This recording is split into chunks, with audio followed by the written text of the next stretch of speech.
and today I'm going to be telling you about the 5 best mods I have done for my 2021 Sport Glide, and I think you're going to be surprised. Roll the intro.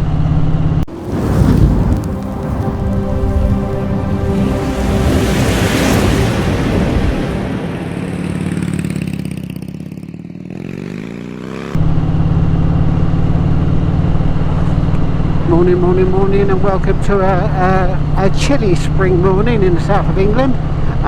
We're at the beginning of April, and it's bright. It's not raining, which is amazing, but it is still a little bit chilly. But hey, good day for a ride. So today I thought I'd do a quick video about the 5 best mods that I have done for my 2023 Sport Glide. Now, I'm going to do a separate video about some other mods that I've done which are more aesthetic, but these 5 mods are not necessarily aesthetic, or I'll say they're not at all aesthetic. They're more to do with either comfort or handling of the bike, and they all make a huge difference, absolute huge difference to the comfort or performance of the bike. Okay, so the first mod I want to talk about is suspension. Now, I know everywhere you read or hear is the suspension, or the stock suspension on the M8 Softail, especially Sport Glide, is more than sufficient, and maybe that's true, but I've never ridden Harley Davidsons before, and I found the ride was really harsh. Every little imperfection, I was getting the jolt on my back. It just really wasn't comfortable, and also I found the front end to be a little bit washy. Anyway, I spoke to my dealer, and I didn't really want to spend fortunes on it. I didn't want to go Rollins and stuff like that, so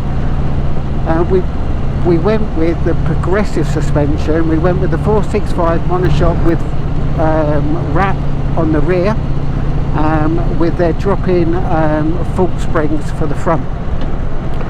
Now, the wrap we did was a 13.1 inch length, which I believe is half an inch longer than the stock monoshock on the Sport Glide, and I believe that brings the bike up 1 inch, which did concern me a little bit, because obviously being a short rider, I was just a little bit concerned I was taking it up that little bit too much for me. However, not to worry, it really doesn't matter. To me, I'm 5'6" with a 29-inch inseam, and I can still easily flat foot the bike with that longer shock. But what I must say is the handling and comfort upgrade is immense, absolutely immense. I don't feel the imperfections on the road at all. Well, obviously if it's a big pothole I will feel it, but I don't get that jolt in my back now that I used to get over every little imperfection. And the front is just like it's different handling. It's completely different handling as well. Again, it's not wallowy. It's just really sharp cornering. Highly recommend that. And I believe, because the monoshock at the back is that little bit longer, it's changed the rake on the front, and also increased the lean angle, which makes it a far more aggressive ride. So here you go, we're going over these speed bumps, and obviously you can hear my voice, but they would have killed me before. So that's the first one. Not a cheap upgrade, as none of these are, but huge, absolutely huge upgrade. So that's the first one. Second one is the handlebar setup. As you can see here, I've gone with a motocross style handlebar setup, so they've gone with Biltwell, and I've gone for the oversized Murdoch range. So it's the 8-inch pullback risers, so they're 8-inch rise, 2-inch pullback, and they're mid-bend, I believe they're mid-bend tracker bar. And again, for somebody of my stature, this has just absolutely changed the bike completely. What I found with the stock handlebars is, one, they were a little bit low, and but that's the same for everybody, because they've got to be even lower if you're taller than me. But I found them so wide. I think they're 34 inches wide, and for me that means that my hands were out here, and it just made for a tiresome ride and a little bit more harder for handling, and it's just something I wanted to change. Now aesthetically, I don't know if I like these as much, obviously, as the stock handlebars, because it was a pretty bike. It is stock configuration, and this has changed that, and I haven't ridden with it without the fairing on. But for me, again, personally, huge difference, absolutely huge difference in the handling and the comfort for me. As a 5'6" rider, I find these so much more comfortable. I'm sitting more upright, I'm not getting the pullback, I'm not getting the pain in the top of my shoulders as I was getting with the stock handlebars. And I did also put the 4-inch pullback risers from Harley Davidson on there, and I was still having those issues. So yeah, I would highly recommend these. Again, not a cheap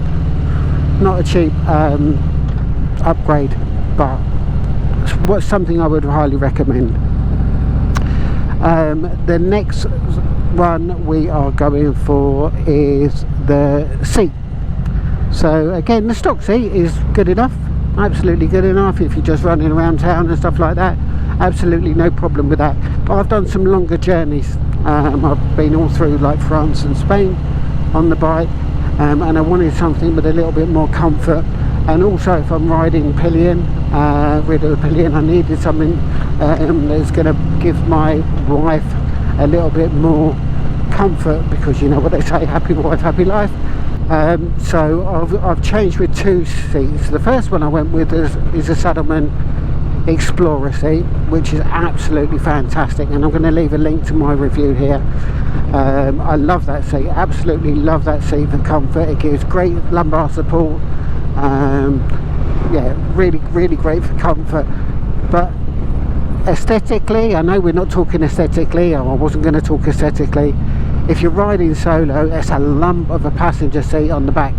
So what I've gone for is the Saddleman Renegade Solo seat for when I'm riding solo, and I will leave a link to that here. So yeah, that again, it's really comfortable seat. It doesn't provide as much or anywhere near as much back support as Saddleman Explorer, but it's really comfortable. I find it very comfortable, and I think it looks great. So that's the third one. Fourth is what you will all do, absolutely all do, and this is this will obviously could go with most of people would do, and it's probably a little bit more about vanity than it is about anything, but it's the exhaust. Now I originally just wanted a more deep throaty sound. I wasn't worried about performance when I first done this, and this is out the showroom. So what I did is I changed the exhaust over to a Cobra 909 slip-on muffler that provides great deep throatiness, as you can hear there, and it just makes it sound a little bit more mean. I wouldn't say make it sound like a Harley, but it just makes it sound a little bit more menacing than the sewing machine of a stock exhaust. That's quite a simple fix and not really expensive, depending on what you want to do with your exhaust. And the final mod I've done is stage 2. So yeah, I'm going to do a link to that here, whether I was deliberating doing it or not, but I did go for it. So I've gone stage 2, all Harley Davidson. So basically I've gone there Harley Davidson Screaming Eagle torque cam upgrade with the tuner, Ford stage 2. I haven't changed the exhausters yet, because I am planning to take this bike over to Spain long term, and I'm not sure what their laws are on regards to noise pollution, so I didn't want to go balls out and spend a load of money on exhaust only to find I need to rip it off. So yeah, stage 2. So the Screaming Eagle torque cam makes a huge difference to performance. I was a little bit worried that it was going to affect economy of the bike, but no, not really. It's pretty similar. And I just find that the exhaust note as well makes it sound like a Harley Davidson now. It's got a little bit more of a chop chop, and I'm going to link my video to look what the different, or listen to the difference between the stage 1 and stage 2 exhaust note is here.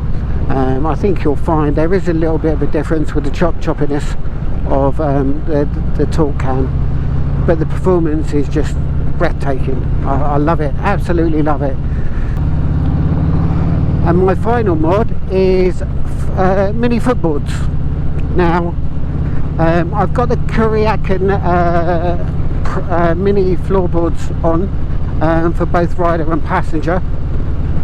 They're not the prettiest footboards or floorboards on the market, far from it, but they do make a hell of a difference for comfort of the ride, and I also think performance. Now what I find is that when I'm on the longer rides, I can obviously I can move my feet around in any position I want, based on what my feet and my legs are feeling. So long rides, you can stretch them out, put them underneath you, whatever. You can always put them on the engine guard if you've also got that little bit longer leg than I have. But I also find, for performance wise, with the mini floorboards, if I want to ride aggressively, I can put my toes on the back of the floorboards, and then it's basically like I've got mid controls. I find that that just really helps. Your feet are underneath you, and it makes for a better aggressive riding. So it makes the best of the both worlds, or all worlds, with you with regards to riding. So you've got the aggressivity, if that's a word, if you want to be aggressive, putting the feet underneath you, or you can stretch them out, move them about on long rides. So yeah, they are not a big investment, but something I would highly recommend. So there you go. So they're the main mods that I've done that I think have really changed the bike for me. As I say, they're not cheap, and I'm not recommending you do them all, because it's up to you. You've got to think long and hard about what you want from your bike and how you're going to achieve that. But I hope this has been a little bit helpful in what they've done for me, each of those modifications.